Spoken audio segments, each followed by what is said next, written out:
See, the reading module is of 60 minutes, where you have to answer 40 questions.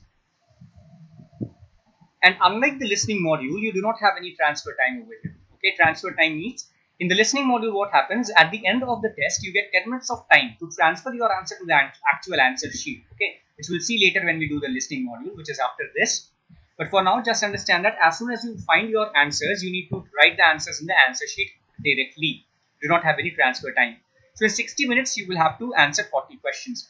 And the academic candidates, now this is general, this is different for the academic, the reading module.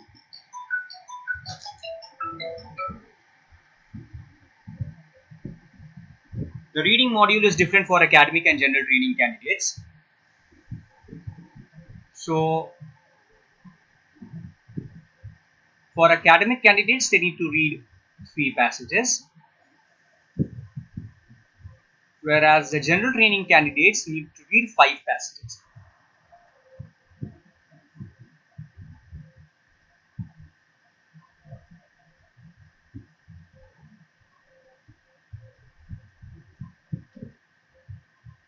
But both of them will have to read approximately 2800 words.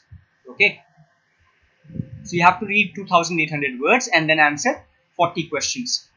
Now these questions are of different question types that we will see. What we'll see in the reading module is we have true, false, not given, yes, no, not given, summary completion, sentence completion, matching questions. Different kind of question types are there. There are 12 question types that we will see. Okay, we'll see 12 question types. Okay, which is an exhaustive list of the question types. All the question types will cover over here. The nature of passage for the academic and general training candidates are a bit different. For the general training candidates, the passages are of a bit more generalized nature as compared to the academic candidates. The academic candidates have their passages taken from journals or academic sources, more of academic sources. Whereas the general training is taken from more generalized things, okay, like from office environment or from something that is of social importance, right? So this is of like more of related to journals or research papers or such kind of things, whereas this is based on more generalized topics. But both of them have to read the same number of words, which is approximately 2800 words, and answer 40 questions. Now, what do we exactly have to do over here? What are the challenges that we face? The major challenge that we face while doing the reading module is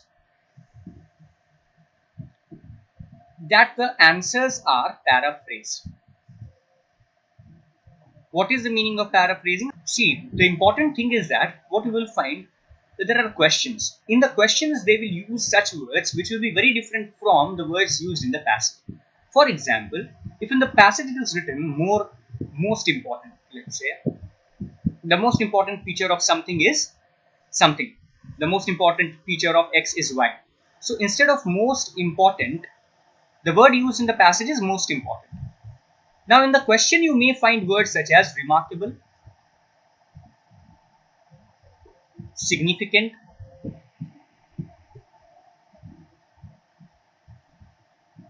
considerable. Getting it? So what happens? Sometimes you will find that the exact information is there in the passage, but the words that they have used are completely different. The words that they have used in the question and the words that are there in the passage are completely different. Therefore, it becomes difficult to identify the right answer. What is the right answer? Getting it? But this paraphrasing is more for academic candidates comparatively than the general training candidates. The general training candidates will have comparatively that the answers will be a bit easier to figure out. Okay, but for the academic candidates, the answers will be a bit paraphrased. For general training, it's a bit easier, right? That is one of the reasons why. Now see, we'll talk about scoring and we'll understand one thing over here. How do we get the score for the reading module? We all know that there are 4 modules on the IELTS: listening, reading, writing and speaking, and for each of these modules we get a band score between 1 to 9 bands, right? So here also for the reading module we get a 1 to 9 bands. How do we get 1 to 9 bands? We have 40 questions, right? Each question is of 1 marks. 1 mark per question, which means that what is the full marks? You have 40 marks of the reading test. Now out of 40, let's say a candidate, okay, now academic candidate and a general training candidate. So out of 40, let's say an academic candidate gets 37. This is just for illustration purpose, guys. Okay, what am I saying is just for illustration purpose. This is not the exact figure. Okay, and a general training candidate gets 38 of 40. Now the band score, see, this is called your raw score. What is this? This is raw scores. 37 out of 40, 38 out of 40 is your raw score, because we do not get these kind of scores in the IELTS, right? At the end we have to get a band score. So these raw scores are converted to band score